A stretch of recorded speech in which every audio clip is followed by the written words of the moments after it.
be alarmed if the voiceover does not match what you see on the screen. Your antiquated computing machine has not broken down at last, but as you can see, I am trying to get the cat into the picture, and failing, he is stubbornly hiding behind the furniture. Right there. Alas. Oh, there's his little head. But alas, I am performing an experiment. Okay, partly due to a mistake and the fact that I do not get enough alone time that I can set up for anything but audio again. But also because I want to see if you get more ASMR from... What is this weird accent I am doing?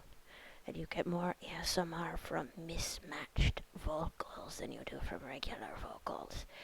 In a few minutes, roughly 7 or 8, everything will return to normal, and you can complain in the comments about how it didn't work for you. But there will be matched vocals to visuals in a few minutes, marking the spot where I was disturbed the first time.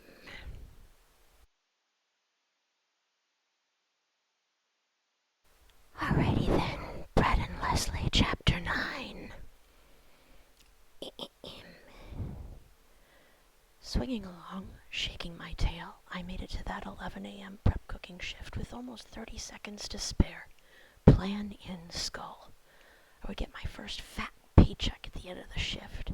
It was a short shift, too, so I had time to not only get to the bank, cash machines were barely on the scene, but also to spend it on my new idiot machine. It's funny how I've been accused of writing very recognizably Gen X-ish fiction. The epithet poster child has gone aloft. Funny because there are so many culturally unifying objects supposedly dear to my so-called generation, which only make me feel alienated from it, even if, fine, our hallmark is meant to be alienation. And what do you want from ghosts? For example, take all of movie history. At parties, at shows, at jobs, when we were in our 20s, creative people my age quoted movies the way real writers used to quote the Greeks. It got worse when I moved to Chicago and the years went by. But even in Wisconsin in the 1990s, blathering about films, or more often replacing actual conversation with trading recitals of single movie lines like a bunch of creepy parrots, was mandatory for hanging out with scenesters, and later hipsters, which seemed fine at first since the words "the scene" made me ill anyway. I barricaded myself in a single room and dropped acid. But it slowly became clear that if you wanted to participate in the arts, you were supposed to waste several years of your life with your thumb in your mouth, watching movies because these creatures had crawled into every crevice of every medium and you weren't going anywhere without giving them a schmooze. They were like the Sphinx, broken into a million mouthy shards of shit and armed with actor trivia questions instead of riddles. Or with quotes from Mystery Science Theater, a descent into recursive hell. That cable TV obsession marks the fault line where hipsterism in America lifted the arts in its silver spoon to its rotten lips and drank them dry. The premise? Adenoidal-voiced mediocrities, operating appropriately robot puppets, heckle fun old movies. Movies that were much better than the pretentious plagiarists they worshipped, which made it even more bewildering.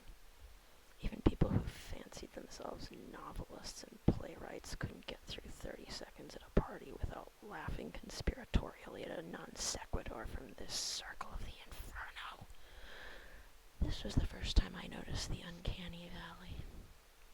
This generation of movie bots banked bent on trying to seem gritty, which sounds like they wrote from life, but instead, hipsterism hinged on rejecting the highbrow, beautiful, and mannered forms of classical art that show you the insides of another human being. They replaced the interior monologue of the novel with one-liners that sound sexy with a Beretta or a shopping bag, then look to their gold leaf bust of Marx for a wink of approval. Nothing to do with reality at all. And yet, for some reason, books were supposedly the preppy bitch thing. They and their vast televisual media libraries were snobs against the snobbery of those who grew up in the public library, getting books for free like the stuffy, highbrow literary slobs we were, or searching through the 50-cent book rack to score some Pollard or Thackeray. But I was the one who was stupid and also probably went to boarding school. Even Brett gave me shit about it. Once he saw a photo of me and my sister at home, and he was shocked that we looked, quote-unquote, like normal people, and not like, I don't know what he was expecting, gold bookcases, a horse. No way Brett had rich parents, but he had divorced ones, which meant either of them would skip meals if necessary to bribe the kids with enough crap and toys to love them better than the other parent. And this became my dating pool. So my parents, as the last people to stay married in the 1980s, were also the last people on Earth to get a VCR. A lot of people my age think they were oppressed because they're the children of divorce. They laugh at the woke kids' version of oppression, but you should have heard them then.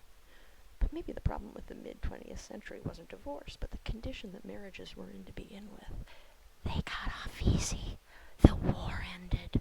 My parents openly wanted to murder each other as far back as I can recall, but they were Catholic. Catholics didn't divorce back then. Everyone lost their shit when Dad's older brother got a divorce. So my dad stuck it out.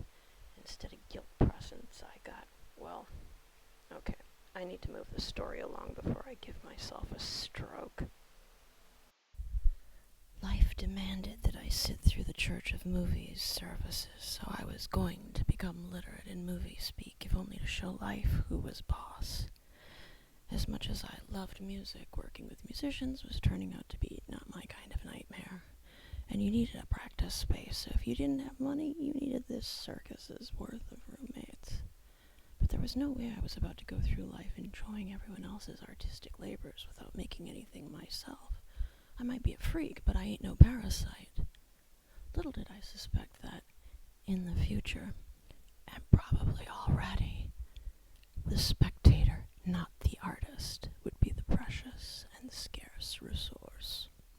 For a civilization of people who can't entertain themselves without an internet connection, we all seem to want to be the guy on stage.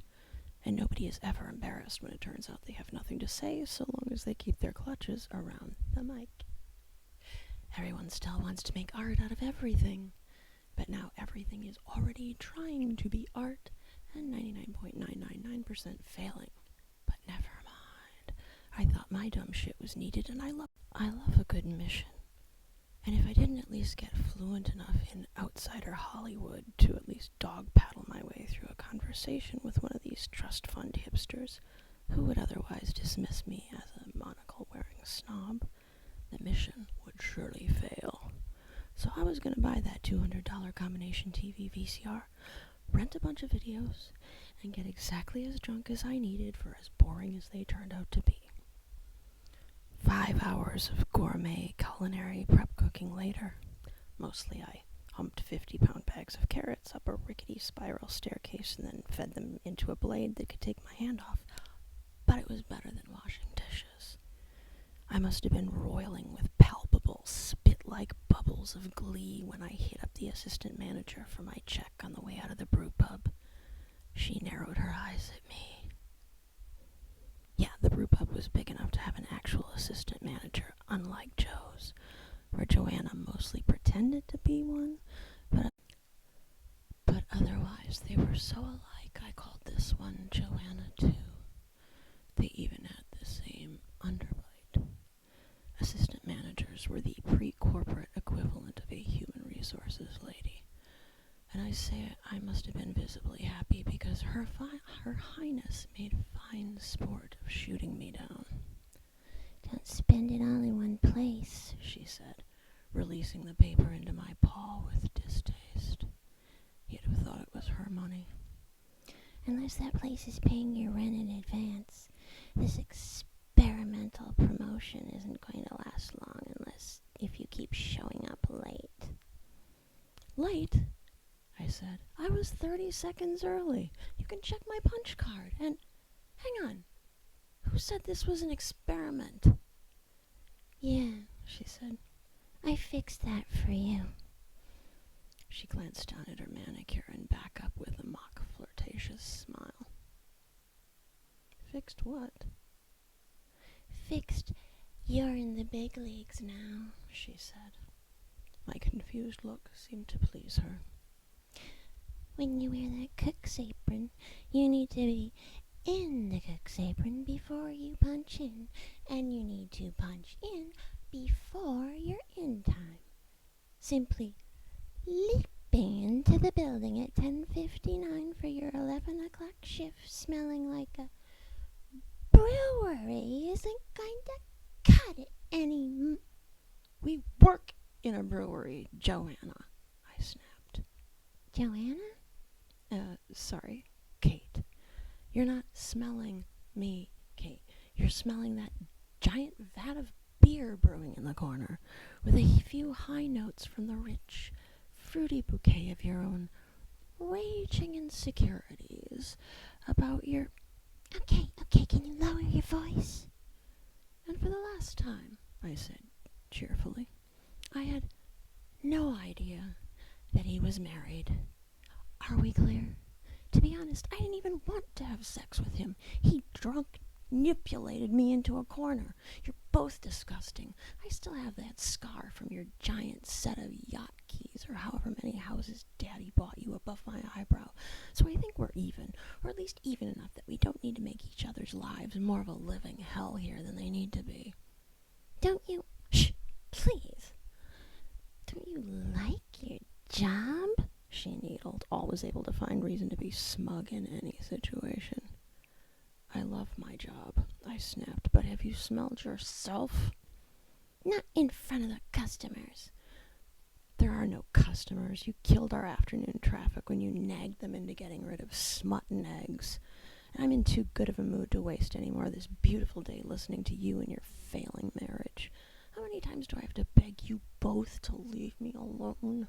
Now, I have some illiteracy to combat. I bid you good. Huh? Illiteracy? Bye, Kate.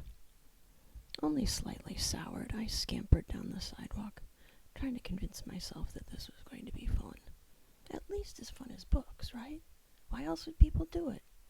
I know people are lazy, so why would they spend so much time watching movies if it wasn't amusing, right?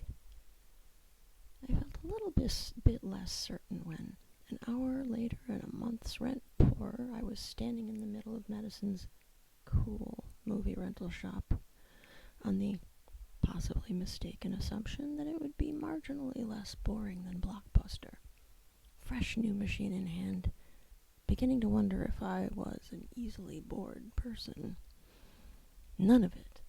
Not a single back of the cassette box blurb, which is often all you had to go on when choosing a movie, sounded like it had a story. The packaging told you a few scraps about a couple of characters and bragged about how important or brilliant or cult. Didn't that necessarily involve tarot cards? The movie was, which didn't help me decide, since every single one of the movies said that they were one or more of those three things. Were there any movies that would make me feel like I was communicating with an excellent, generous mind at work, like a good song or book? No data at all. All I had to go by were 10 different variations on a brilliant, unconventional sex-com set in the exotic year of 2015. Mildly dirty cartoons and probably a bunch of those Merchant and Ivory films.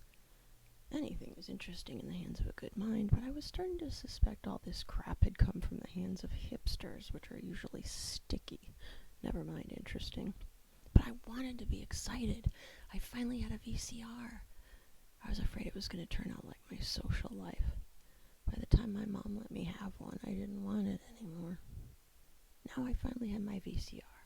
Was I going to go home in defeat, to enjoy nothing but a lonesome book? No.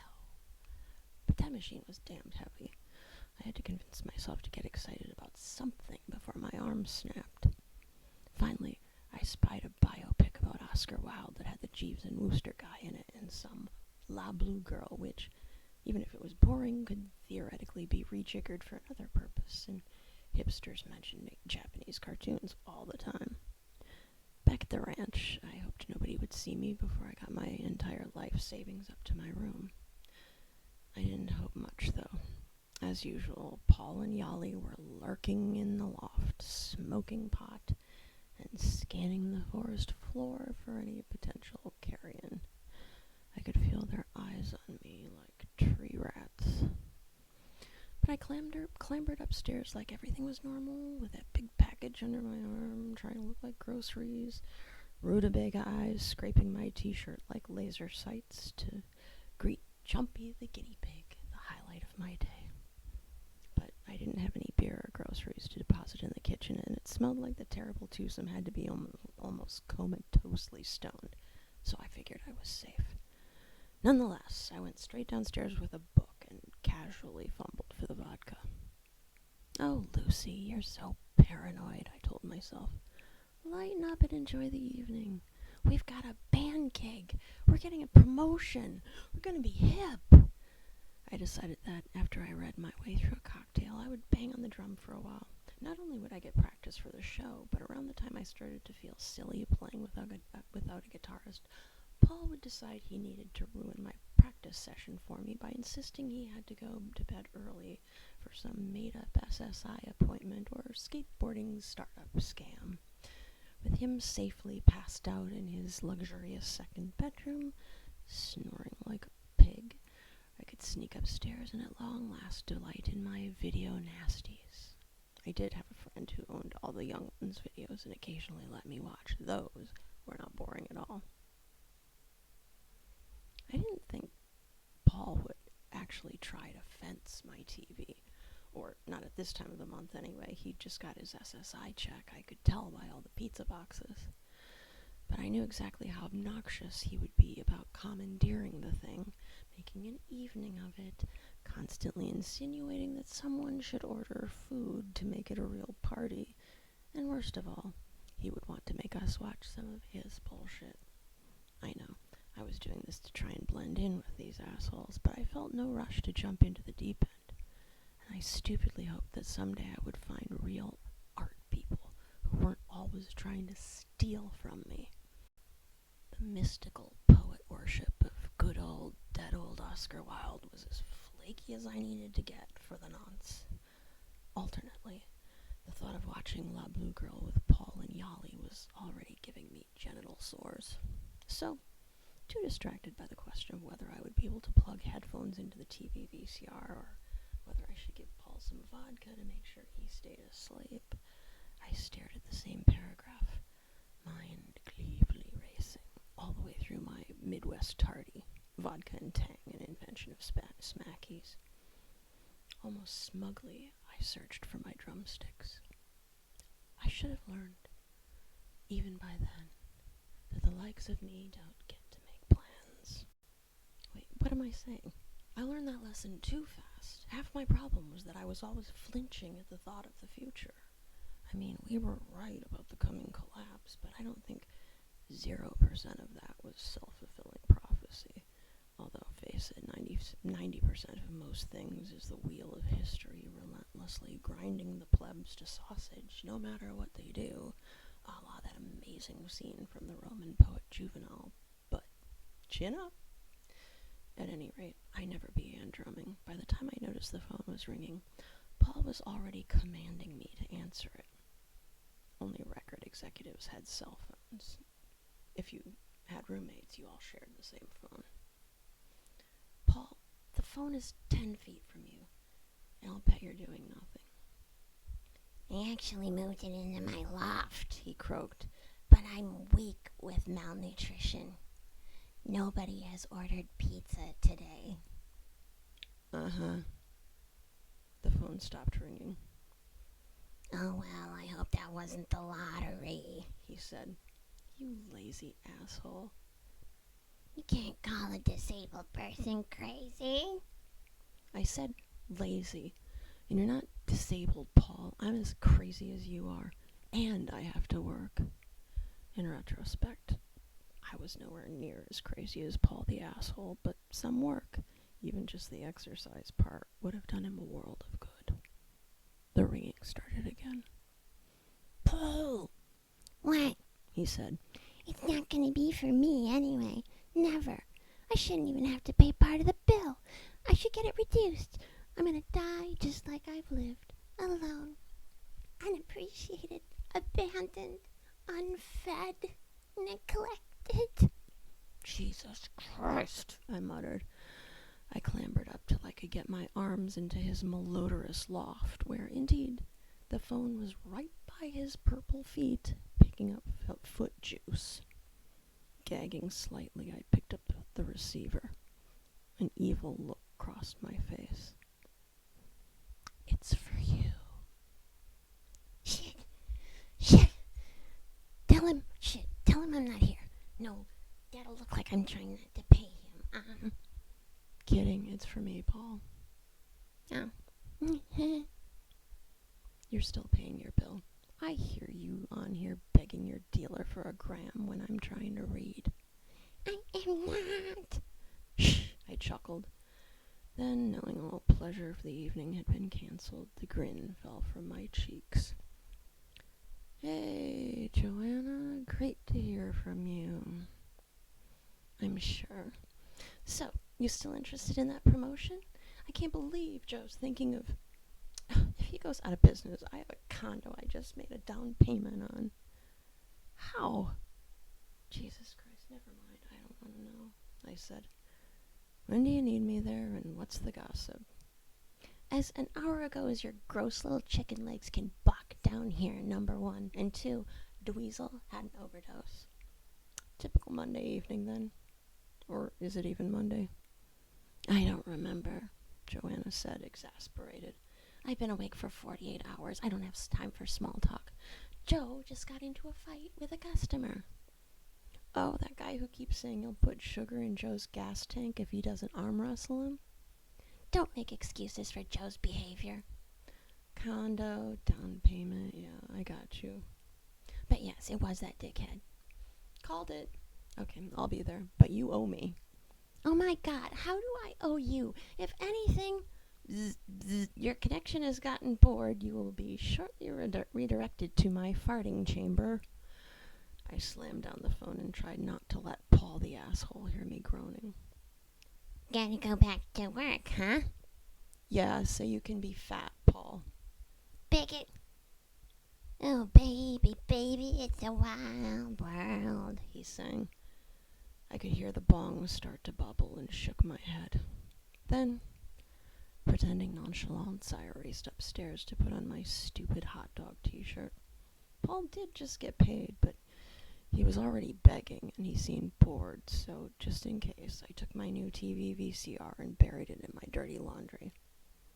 I don't know why I thought that any laundry pile, even one belonging to a porcelain sanitation engineer, could deter someone who routinely walked around smelling like Paul. But youth is as unwise as it is fleeting. I actually think Paul and Yali found my new possession with their noses smelling someone else's hard work and money, like coyotes sniffing after your beloved pet cat. When I crawled back from work, my room was covered in scattered, dirty t-shirts. As soon as I noticed that, I felt a kind of dread and, unfairly, as always, guilt. I should have bought a safe. I found my hours and hours and hours of feeling and smelling people's slimy food leavings crushed under their loft bed, smashed, its guts all over, with their disgusting bare feet hanging above as they snored. I can't remember how I managed not to kill Yali and Paul the asshole.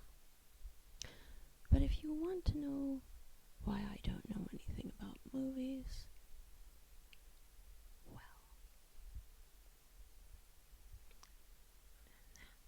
was chapter 9. Great memories. Yeah. Parts of this book